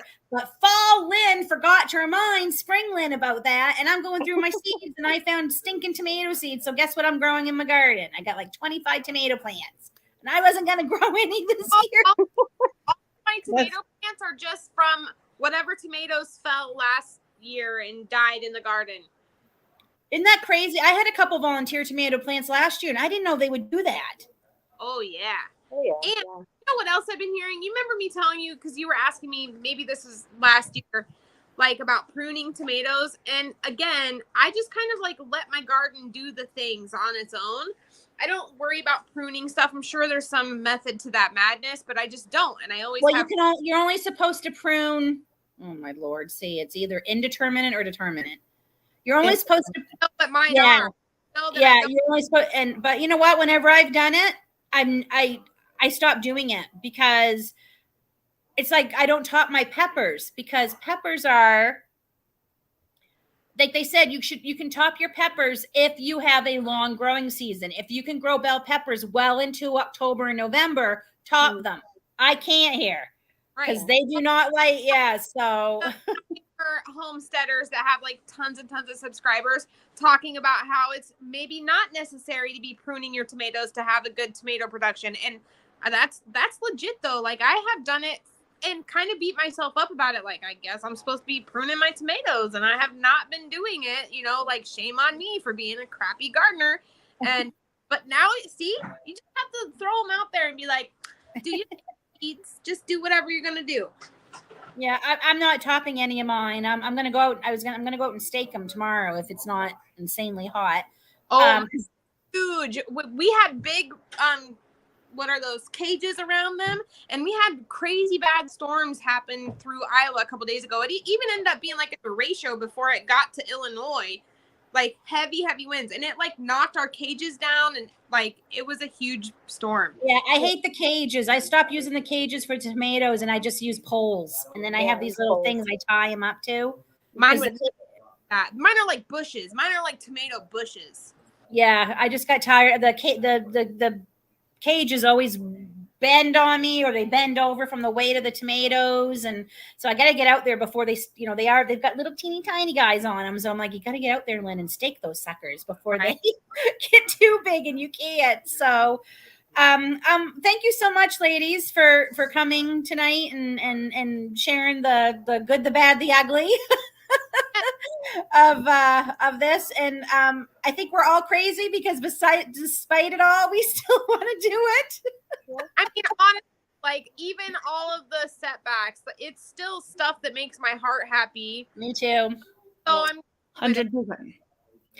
Gardening is kind of like children. I find like it makes me the happiest I've ever been, and it can bring me lowest I've ever been. Like you could be just like, so why won't you grow? Or the bugs infest it, or you're like, oh, I lost them all to the bugs, or so it's like a roller coaster. But I love doing it, and I love being out there. I do, and I just and I have to remind and David kept saying that to me. Why do you do it? You got to remind yourself why you're doing it, and everything, and some of my stress was his too, because he took the garden build a lot bigger than I wanted. Like I'm like, that's, and he's like, no, but this will be better. And we got to build smarter. And I'm like, I get that, but it's almost May. Wow. What are you doing with that? Yeah. Like, it's almost May. I've got to get things planted. Yeah. So, I wouldn't say my tomatoes are a little bit, I say they're getting up there, but they're stunted. They're not going to get, I have peppers, a lot of my pepper plants, but my pepper plants aren't tall because the weather was so cold at night, right up until really just last week. So I'll have peppers, but I don't have the nice huge, I've never had tall pepper trees. I've always had short peppers. One last year, but last year I got like 40 pounds of peppers out of my garden, but I was late this year. But maybe being late this year is going to be a blessing in disguise. Yes. I only planted tomatoes, peppers, and yellow or zucchini squash. Yeah. I think because, let's face it, the warm weather goes right through. You have all of September now. It used to be years ago we didn't. Usually you had to be done.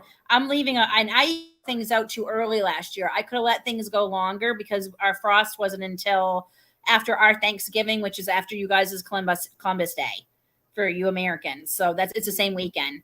Right now, today is Happy Canada Day or something. Yeah, today's Canada Day. Oh, Happy Canada Day.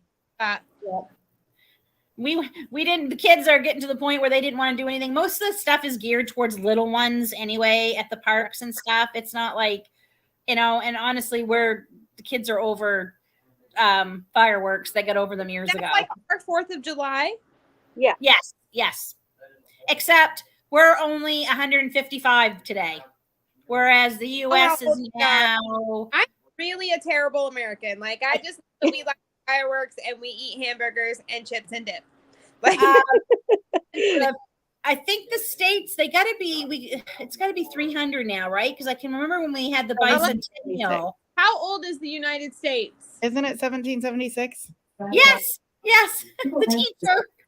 We should ask the teacher. Yeah. Yes. 243 years old. 43. Okay. So I'm pretty sure we're not 300 yet, but we're older than 100. And Columbus is not the one that, or who did they say discovered? I'm gonna sound. All these people are gonna write to you, Lynn, and be like, "This girl is very stupid." You cannot.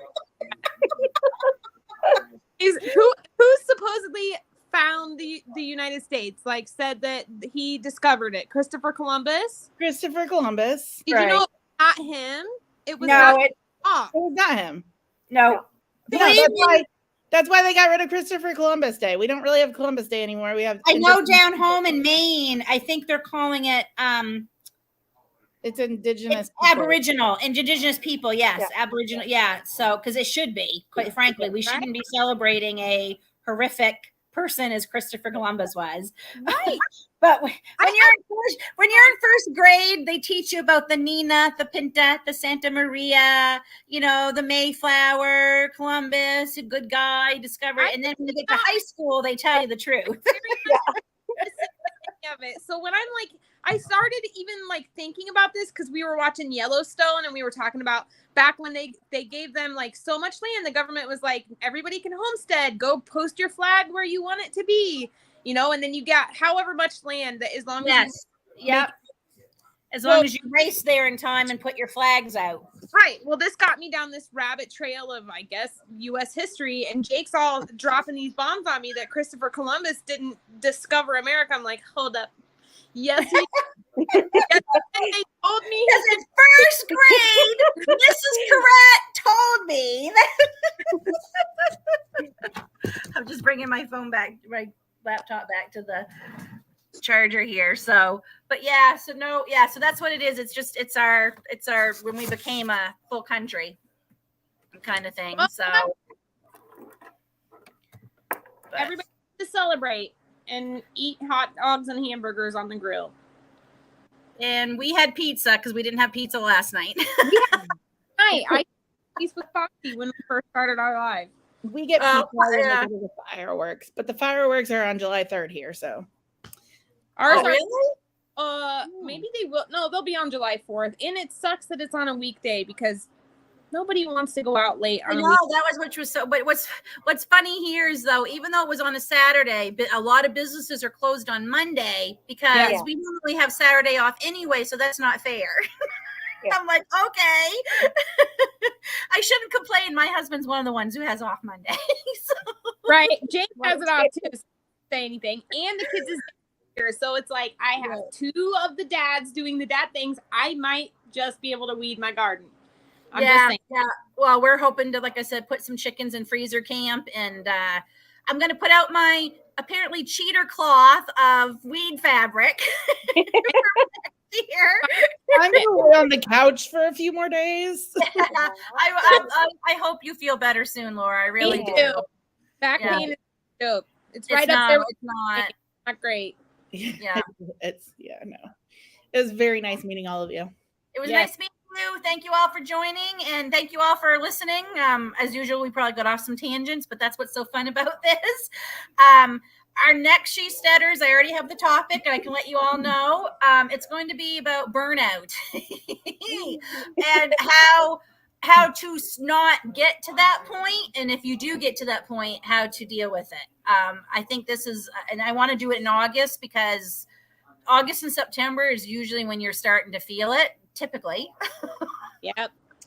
So I want everybody to think about that, and it'll still be my face, but it'll be 3 other faces.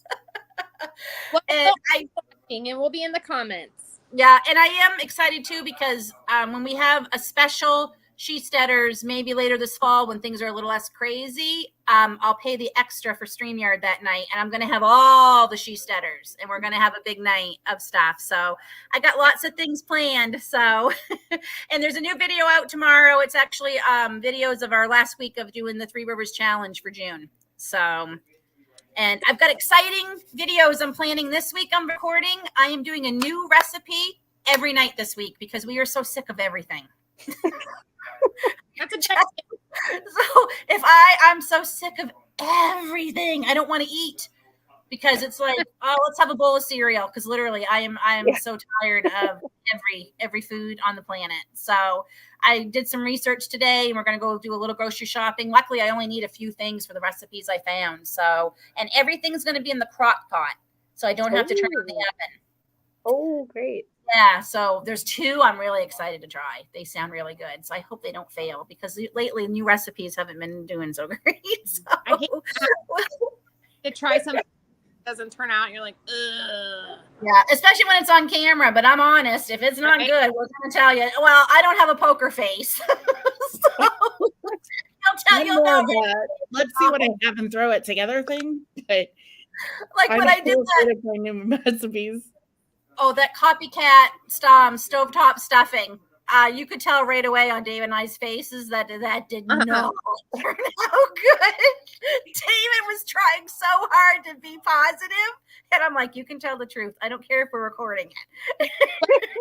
At least. It was bad.